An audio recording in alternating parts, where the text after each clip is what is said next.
How to get 7.0 plus in IELTS. Hi there, this is Improve Yourself.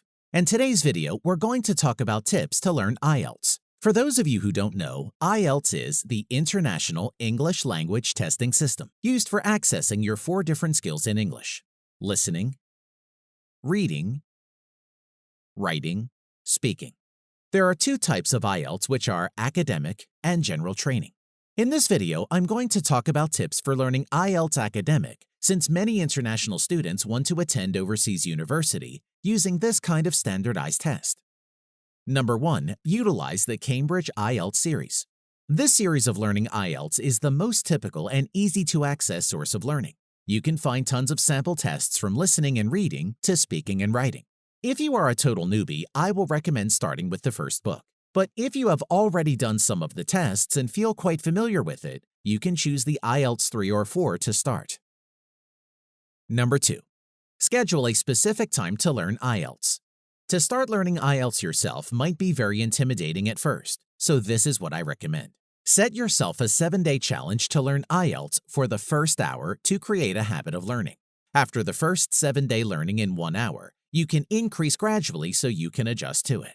Here's my time. I set myself 3 hours a day to practice my skills, and I study from 12 a.m. to 3 a.m. I know, crazy, right? But this is the time when I get really high. Number 3. Listening to podcasts, YouTube videos, music, whichever you like, whenever you are free. You can listen to any kind of audio or watch your favorite YouTube channel in English if that is what really motivates you to study and absorb things. Besides, you can watch movies or films like The Big Bang Theory or Friends to help you adjust your tone. Personally, I usually watch movies which only last for 25 minutes or half an hour per episode, so that I won't distract myself from learning to really enjoy the movie. Number 4. When it comes to the reading test, read the questions first. Reading questions first whenever it comes to reading, and circle the words that you assume are important. Then start reading the passages. Here's my tip. Teachers always tell me to skim the passage if you want to understand some long paragraph, but I cannot understand the passage if I skim, since my memory is a bit bad. And since I cannot understand, how can I answer the questions? So my way of doing reading tests is to read literally every single sentence with 100% of concentration from the beginning till the end of the passage, along with the pencil tracing under each line and ready to circle any important phrases or words. Of course, this tip is personal, and if you find skimming hard too, then you can refer my way. Otherwise, if you feel comfortable with skimming and scanning, feel free to skip this part. Number 5. Read, read, and read as much as you can. Make sure to surround yourself with articles or books in English if you're going to take any IELTS or any other English standardized test. You can choose any topics that you like. My recommendations are some magazines like Hot Topics, the New York Times, or some websites like biography.com, curiosity.com, or BBC. If you cannot subscribe to the articles, you can always find them on YouTube. The purpose of this activity is to get you comfortable when you're facing the test, because, trust me, doing 3 or 4 paragraphs in reading without resting is really frustrating. So pick the source or topic that you like and read it for 30 minutes to 1 hour a day. Eventually, you can not only improve your reading, but also writing and speaking, since these articles will give you more sources and inspirations. Number 6. Find someone to fix your writing. It can be your English teacher or a friend who has taken the IELTS test. They will help you a lot since they can spot your mistakes that you will never notice. Please trust me, because you will have an illusion of you're doing well since you have put so much effort into this, or you have planned carefully for your essay, but the truth is the opposite. No matter how good you are, you will eventually make mistakes because, well, everyone does. So make sure to find someone who can help you in your writing. Not only can you learn from them, but you can also figure out your mistakes and fix them. Number 7. If you don't have a partner or you learn IELTS on your own, you can practice speaking by talking to yourself. Seriously, when I learned IELTS, I learned by myself, and I didn't have anyone to practice with me, so I usually talk to myself, and I think it's completely okay. Write down your question, or you can find them on the internet.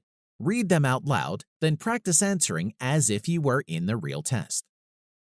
Of course, having a partner is way more perfect, but if you couldn't find anyone to practice with you, talking to yourself will be an excellent alternative too.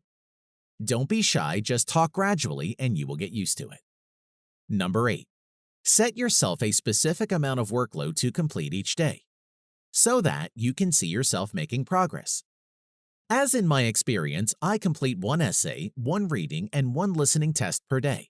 And I set myself more time to practice task 2 in writing because it takes up more points than task 1. Number 9. In case you are still hesitant, just sign up for the test. Then you will have the motivation that you've been looking for. If your parents pay the fees, ask them if you can come along, because when you slowly see the money flying away, that's the holy moment when the inspiration comes to you. I've tried and it works totally well. Seriously. Of course, if you are still a beginner or just getting used to IELTS for a couple months, I don't suggest doing this, but who knows? If you think this way suits you and inspires you to learn, why not take the risk? Because sometimes you'll have to take risk to see the results. Number 10. Find someone who has your dream scores and ask them for advice. Of course, watching videos is not enough if all of this advice isn't suitable to you. When I intended to take an IELTS exam, I asked for my friend's advice. And lucky for me, most of my classmates got 7.0 plus in IELTS. I know, crazy, right? So I had a lot of motivation too. Finally, here is my score. If you want more authority, my speaking was only 6.0. Bad, right? I was nervous too. My writing was 7.0. Listening is 7.5, and reading was 8.0, so my overall score was 7.0. If you find my video helpful, please let me know in the comments below. And if you have any advice on my video about editing, please tell me. I would very much appreciate it. Thanks for watching. I wish you guys the best.